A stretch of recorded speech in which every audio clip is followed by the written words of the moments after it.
Қайырлы күн, құрметті әріптестер, студенттер. Мен Оразбаев Қазбек Наймағазыұлы, Жезқазған қаласындағы Жезқазған индустриялық-гуманитарлық колледжінің тау-кен өндірісі және электрмен қамтамасыз ету пәндік циклдік комиссиясының оқытушысымын. Бүгінгі онлайн сабағымызды алдыңғы өткен пәнді жалғастырамыз, яғни әуелік электр беріш желілері және қосалқы станциялар электр жабдықтары деген пән бойынша. Жалпы бүгінгі дәрісіміз алдыңғы дәрісіміздің тақырыптың жалғасы, яғни электрмен жабдықтау схемаларындағы электрлік жабдықтар. Жалпы электрмен жабдықтауды біз өттік. Оны бір пысықтап өтетін болсақ, үш категорияға бөлінеді тұтынушылар. Бірінші категорияға электрмен жабдықтауды үздіксіз қамтамасыз етуіміз қажет тұтынушылар жатады. Мысалы, адамның өміріне қауіп төндіретін немесе адамның тіршілік етуіне экономикалық үлкен зардап алып келетін немесе басқа да өте зиянды қауіпті факторларға әкеліп соқтыратын жағдайлар орын алмас үшін бірінші категория тұтынушыларды біз үздіксіз электрмен қамтамасыз етуіміз тиіс. Одан кейінгі екінші категорияға жаңағы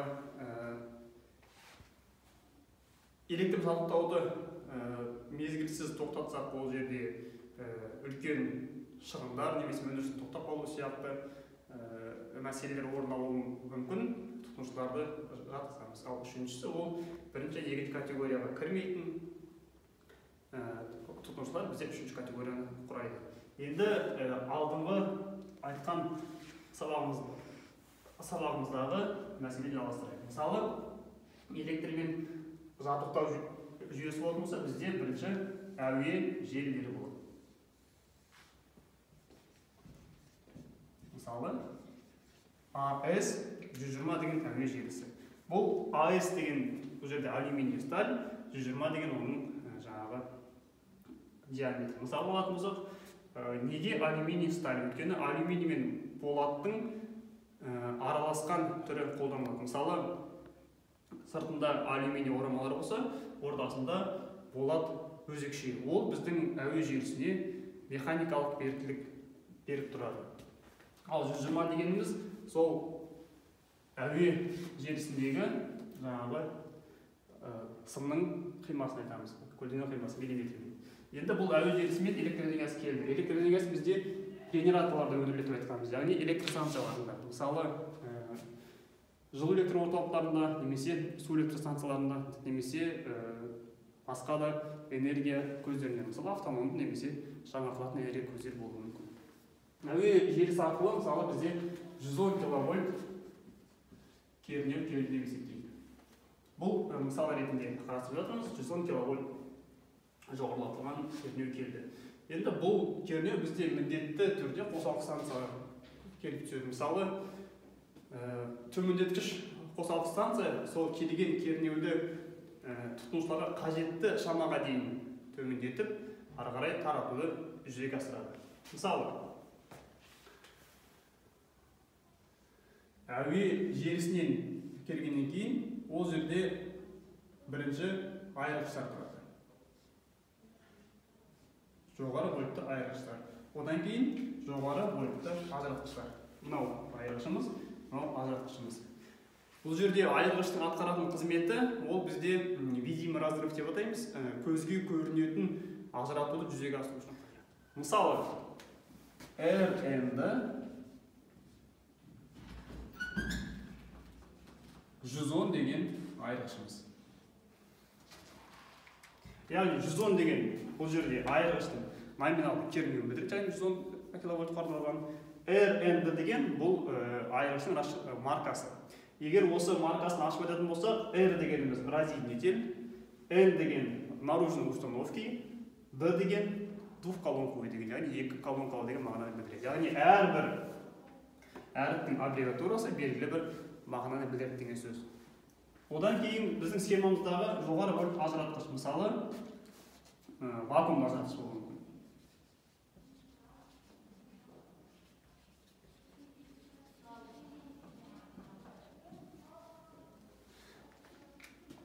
Бұл жерде номиналды кернеу 110 киловольт. Бұл бізде жүктемені ажырату үшін қолданылады. Одан кейін тағы да электрмен жабдықтау схемасында қандай жабдықтар болуы мүмкін. Мысалы, ол жерде міндетті түрде ток және кернеу трансформаторлары қолданылады. Күштік трансформатордан айырмашылығы өлшеу трансформаторлары бізде өлшеу функцияларын атқарады және релелік қорғаныс элементтерін қоректендіру үшін пайдаланылады. Мысалы, 110 киловольт жоғарылатылған кернеуді біз төмендетуіміз қажет. Ол жерде бізде төмендеткіш қосалқы станция орналасқан. Яғни 110 киловольт кернеуді жаңа айтқанымыздай тұтынушыларға қажетті кернеуге дейін төмендетеміз. Мысалы,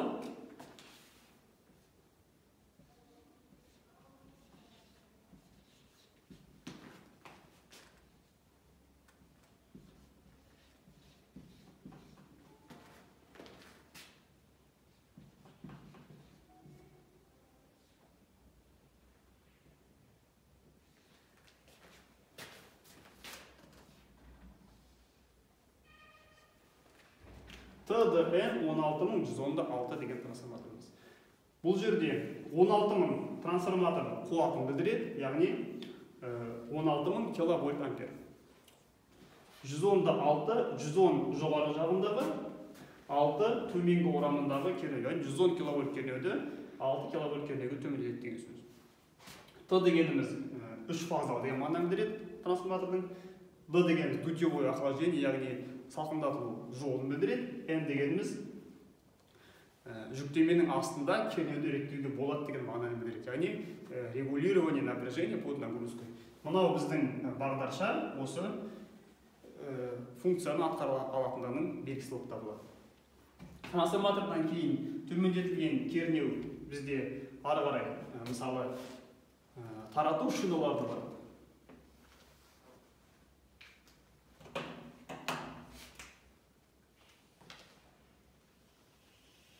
Шина. Мысалы, ШМА деген шинаның маркалары. Яғни, Ш дегеніміз шина, М дегеніміз магистралды, А дегеніміз алюминийлі шина. Біз алдыңғы сабақтарда айтып өткенбіз, шина дегеніміз бұл сыртында оқшауламасы жоқ өткізгіш, жоғары өткізгіштік қажет болған жерде қолданылады. Мысалы, сыртқы көздерден келген электр энергиясын цехтың ішіне жеткізу үшін осы шиналар көбінесе қолданылады. Бұл жерде шинамыз жаңағы оқшауламасы жоқ өткізгіш, оның шинаның маркасы болады, шинаның габариттік өлшемдері болады және шинаның орындалу түрі болады. Мысалы, радиалды шиналар болады және магистралды шиналар болады. Немесе мыстан жасалынған, болмаса алюминий жасалынған түрлері қолданылады. Жалпы шиналардың біз есептік тоқты табу арқылы таңдаймыз. Және таңдалған шиналарды біріншіден термиялық төзімділікке, екіншіден динамикалық беріктілікке, үшіншіден кернеудің түсуіне және жаңағы таңдалған шинаны осы үш параметрге байланысты тексеріп алып, одан кейін барып қана орнатамыз. Төртіншісі жаңағы тоқтың экономикалық тығыздығына. Яғни біріншісі термиялық төзімділік, себебі қысқа жүкталу орындалатын болса, қызуға төзімділік шамасын тексеру үшін. Екіншіден динамикалық беріктілік өйткені қысқа жүкталу кезінде соққылық тоқтар әсер етеді. Үшіншісі кернеудің жаңағы жоғалуы, мысалы кез келген тоқ өткізгіш бөліктерде кернеудің түсуі орын алады. Төртіншісі тоқтың экономикалық тығыздығы бойынша дұрыс таңдалды ма. Егер тоқтың экономикалық тығыздығы бойынша дұрыс таңдалмаса, онда біз таңдалған шинаның қимасын ұлғайтуымыз қажет.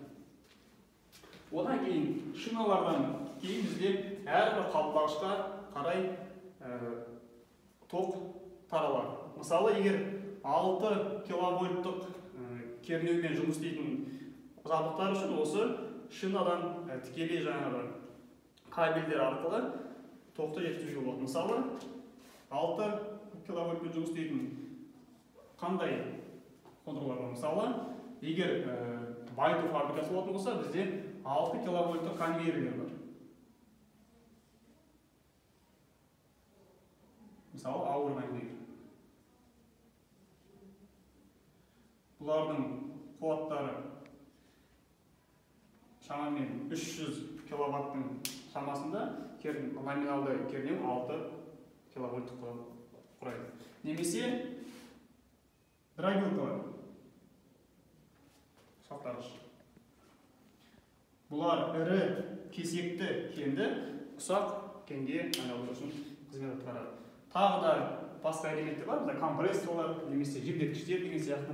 Бұлардың барлығы осы 6 киловольт кернеумен жұмыс істейді. Енді осы 6 киловольт кернеуді цехтың ішінде цехтық трансформатор арқылы төмендетуіміз керек. Мысалы, ол 380 вольт, яғни 3 фазалы токпен қоректенетін жабдықтарды, қондырғыларды, құрылғыларды электрмен қамтамасыз ету үшін. Мысалы, цехтық трансформатор болуы мүмкін. Цехтық трансформатор ол 6 киловольт кернеуді 380 вольтқа төмендету үшін қызмет атқарады. Яғни 380 вольтпен жұмыс істейтін жабдықтарды қоректендіру үшін арналған. Мысалы, цехтық трансформатор.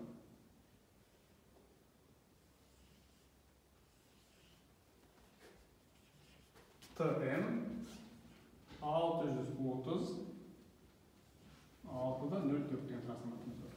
Бұл бізде Т дегеніміз жаңағы 3 фазалы, М дегеніміз масляный, яғни майлы трансформатор. Себебі трансформаторлар біз алдында айтқанымыздай майлы және құрғақ болып бөлінеді, яғни майсыз орындалады. 630 оның номиналды қуаты 630 киловольт ампер. 6 дегеніміз жоғары орам, 0,4 дегеніміз төменгі орамның киловольтпен берілген кернеулері. Яғни 380 вольт кернеуді алғаннан кейін бізде тағы да шина болады. Бірақ бұл шинаның кернеуі 0,4 киловольт болады. Мысалы, ШРА деген.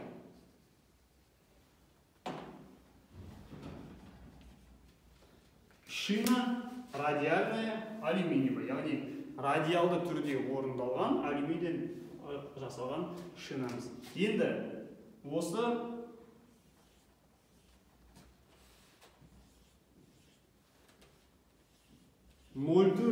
киловольттан қоректенетін қандай жабдықтар бар. Мысалы, егер мыс қорыту зауыты болатын болсақ, ол жерде мысалы бізде арнайы кептіргіштер болады, арнайы желдеткіштер болады, арнайы ыстық ауамен қамтамасыз ететін компрессорлар болады, немесе жаңағы концентратты тасымалдағыш ленталы конвейерлер болады. Олардың көбісі осы 380 вольтпен жұмыс істейді. Оларды қоректендіру үшін осындай жаңағы цехтық трансформатор қабылдануы қажет.